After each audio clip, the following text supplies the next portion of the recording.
Hi everyone, আসসালামু আলাইকুম। আশা করি সবাই ভালো আছেন। আলহামদুলিল্লাহ, আমিও ভালো আছি। আজকের রেসিপিতে থাকছে শুকনো বড়ইয়ের টকজাল মিষ্টি আচার। আমরা মেয়েরা কিন্তু স্কুল কলেজে থাকাকালীন স্কুল গেটে যে মামারা বড়ইয়ের আচার বিক্রি করে ওইটা অনেক বেশি টেস্টি হয়ে থাকে।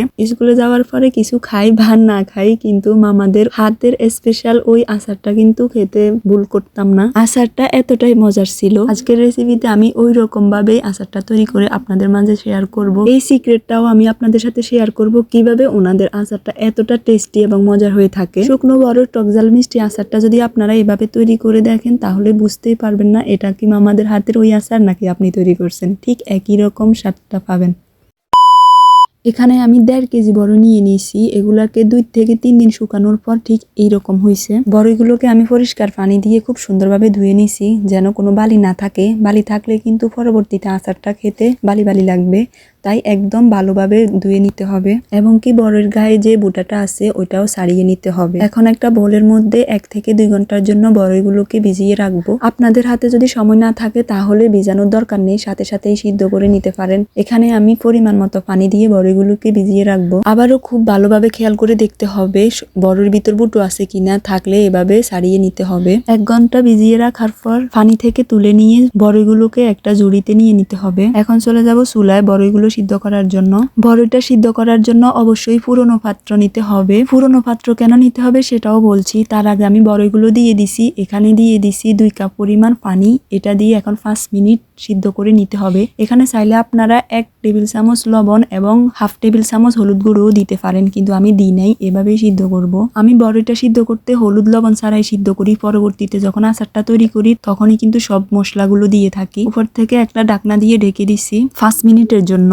এবার বলি আপনারা কেন টক জিনিস পুরনো পাত্রে সিদ্ধ করবেন। সেটা যে কোনো কিছু হতে পারে, বড়ই হোক, কামরাঙ্গা হোক, জলপাই হোক, আমলকি হোক, এগুলার আচার আমরা করে থাকি। এবং কি সালতা হোক, অনেক ধরনের টক জিনিস দিয়ে কিন্তু আমরা আচার করে থাকি। তাই এগুলো যদি আপনারা নতুন স্টিলের পাত্রে করেন বা নন স্টিকের প্যানে করেন তাহলে কিন্তু এগুলার কালার ডিসকালার হয়ে যায়, পাতিলগুলো নষ্ট হয়ে যায়। তাই আমি বলবো পুরনো পাত্রে সিদ্ধ করাই ভালো। পরবর্তীতে আচারটা তৈরি করার সময় আপনি নতুন পাত্রে করতে পারেন। আপনাদের বাসায় যদি এমন দস্তার কড়াই বা পাতিল থাকে তাহলে ওইটাতেই করতে পারেন। এখানে আমি একটা দস্তার কড়াই নিছি, এটাতেই সিদ্ধ করতেছি। দেখেন বড়ইগুলোর ভিতর কিন্তু বলক চলে আসছে। এখন আমি হালকা নেড়ে ছেড়ে এভাবে নিয়ে নেব। দেখেন আমি 1 ঘন্টা ভিজিয়ে রাখার কারণে কিন্তু বড়ইগুলো অনেক বেশি নরম হয়ে গেছে, এই কারণে ফেটে ফেটে আসছে। চুলার আঁচটা একদম কমিয়ে দিয়ে আমি পানিটা শুকিয়ে নেব। আপনারা বড়ইটা সিদ্ধ করার সময় যদি এভাবে না ফাটে তাহলে কিন্তু পানি থেকে বড়ইগুলোকে সেকে নিয়ে নিবেন, পানিগুলো ফেলে দেবেন। আমি আবারও বলছি চুলার আঁচটা একদম কমিয়ে দিতে হবে। কমিয়ে দেওয়ার ফলে কিন্তু পানিটা একদম শুকিয়ে বড়ইটা একদম মাখানো মাখানো হয়ে গেছে। আপনারা সিদ্ধ করার সময় যদি বড়ইটা গোটা থাকে তাহলে কিন্তু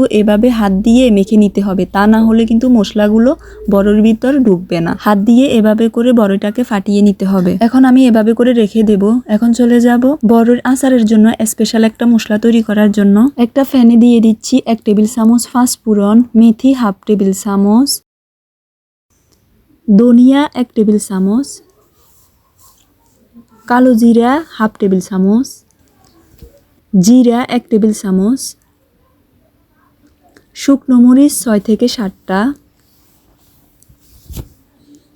দারচিনির টুকরো ছোট ছোট 2 থেকে 3 টুকরো, এলাচ 6 থেকে 7টা, তেজপাতা 4 থেকে 5টাকে ছোট ছোট করে চাকু দিয়ে কেটে দিছি।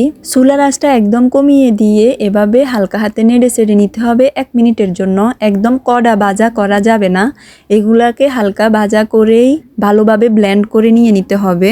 আপনাদের বাসায় যদি ব্লেন্ডার মেশিন না থাকে তাহলে কিন্তু ফাটায়ও বেটে নিতে পারেন। ফাটায় বেটে নিলে কিন্তু এভাবে গরম গরমই বেটে নিতে হবে। আর ব্লেন্ডার মেশিনে যদি ব্লেন্ড করে থাকেন তাহলে হালকা ঠান্ডা করে তারপরে ব্লেন্ড করে নিতে হবে। এখন আচারটা তৈরি করার জন্য চুলায় একটা ফ্যান বসিয়ে দিয়ে দিছি 1/2 কাপ পরিমাণ সরিষার তেল। যেহেতু আমি অল্প তেলেই কিন্তু আচারটা তৈরি করব, দিয়ে দিছি 8-9টা এলাচ, ছোট 2 টুকরা দারচিনি, 4 থেকে 5টা শুকনো মরিচ।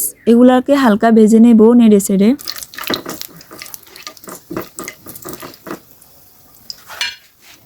সাদা শস্য বাটা দিয়ে দিছি 1.5 টেবিল চামচ, রসুন বাটা দিয়ে দিছি 2 টেবিল চামচ। এগুলাকেও হালকা হাতে নেড়ে ছেড়ে নিতে হবে।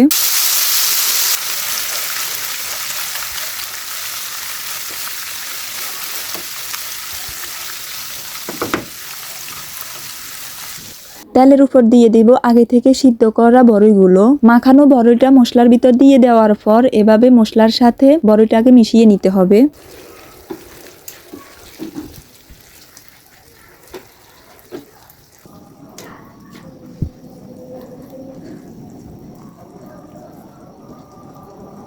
দিয়ে দেব 1.5 টেবিল চামচ লবণ। লবণটা আপনাদের স্বাদমতো দেওয়ার চেষ্টা করবেন।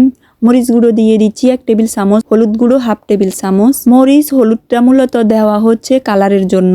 আবারও হালকা হাতে নেড়ে চেড়ে নিয়ে নিতে হবে।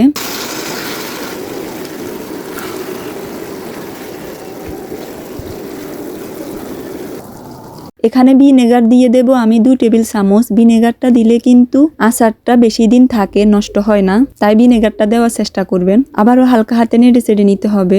এখন দিয়ে দেব খেজুরের গুড়। আমি এখানে চিনি এবং খেজুরের গুড় দুটাই ব্যবহার করতেছি। আপনারা চাইলে শুধু খেজুরের গুড় বা চিনিও দিতে পারেন। এখানে আমি 1 কাপ পরিমাণ খেজুরের গুড় দিয়ে দিচ্ছি এবং 2 কাপ পরিমাণ চিনি দিচ্ছি। মিষ্টিটা আপনারা আপনাদের স্বাদ মতো দেওয়ার চেষ্টা করবেন। যেহেতু আমি আচারটা মিষ্টি আচার করতেছি, তার জন্য মিষ্টির পরিমাণটা একটু বাড়াই দিছি। আপনারা চাইলে কম বেশি দিতে পারেন। তবে কেন জানি না আমার মনে হয় বড়ের আচারটা জালও থাকতে হবে আবার মিষ্টিও থাকতে হবে। দুইটা যদি একই রকম থাকে খেতে অনেক বেশি ভালো লাগে। এখন দিয়ে দেব আমি আগে থেকে যে স্পেশাল মশলাটা করছি ওইটাই দিয়ে দেব উপর থেকে।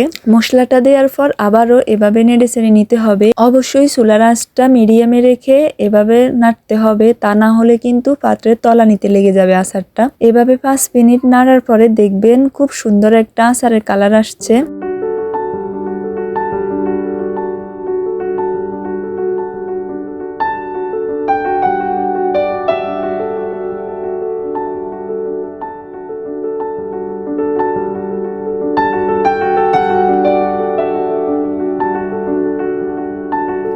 মাশাআল্লাহ, দেখেন আচারটা খুব সুন্দরভাবে হয়ে গেছে। এখন আমি একটা বাটিতে তুলে নেব। আপনারা যদি চান এই আচারটাকে 1 থেকে 2 দিন রোদে শুকাতে পারেন। আমি কিন্তু রোদে শুকাবো না, একটা কাঁচের বয়মে ভরে নরমাল ফ্রিজে রেখে দেব।